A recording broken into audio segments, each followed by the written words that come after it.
Hi friends, ఈరోజైతే బెండకాయలతో stuffing చేయబోతున్నాను. దానికి మసాలా ప్రిపరేషన్ ఉంటుంది కదండి. ఆ ప్రిపరేషన్ కోసం ఇవ్వండి ఒక 25 గ్రామ్స్ గుళ్ళు, ధనియాలు, జీలకర్ర, కరివేపాకు, ఎండుమిర్చి, 2-3 మెంతి గింజలు, కొంచెం చింతపండు, ఎండుమిర్చి ఇలాగా ఫ్రై చేసుకోవాలండి. ఆయిల్ ఏమి వేయకూడదు. పచ్చిశనగపప్పు కూడా వేసుకోవాలండి. ఇలాగ అన్నీ చింతపండు అన్నీ కలిపి డ్రైగా ఫ్రై చేసుకోవాలి.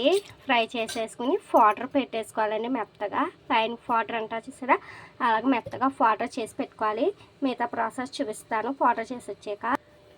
ఇంకండి ఇందులోనే డ్రైగా ఫ్రై చేసుకున్న దాంట్లోనే సాల్ట్ వేసేసుకుని మిక్సీ పట్టేసుకుని వస్తాను. ఇంకండి స్టఫ్డ్ బెండి మసాలా అన్నాను కదా, స్టఫింగ్ అయితే వాటర్ రెడీ అయిపోయింది, చూపించాను కదా. ఈ బెండకాయలు అన్నది కొంచెం 2-3 స్పూన్స్ ఆయిల్ వరకు వేసుకుని ఆయిల్ హీట్ ఎక్కాక ఇలాగా బెండకాయలు తల తోక కట్ చేసేసి ఇలాగా ఫ్రై చేసుకోవాలండి. నిలువున కట్ చేయాలి. మనం గుత్తి దొండకాయ, వంకాయ ఎలా కట్ చేస్తాం సేమ్ ప్రాసెస్ అలాగే చేసుకోవాలి. ఇవి ఫ్రై అవ్వాక వరకు వేచాలి. ఇంకండి బెండకాయలు అయితే ఈ విధంగా ఫ్రై అయిపోయినాయి కాబట్టి మంట స్లోలో పెట్టుకుని లోలో వాటర్ అంతా స్టఫ్డ్ వాటర్ ఉంది కదా మనకి మసాలా, అదంతా వేసేసుకుని ఫ్రై చేసుకోవాలి. ఇదిగోండి బెండి స్టఫ్డ్ మనకైతే ఈ విధంగా రెడీ అయిపోయింది.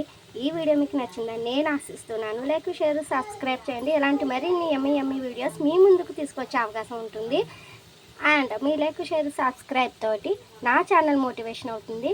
Thanks for watching. Keep smiling. Bye.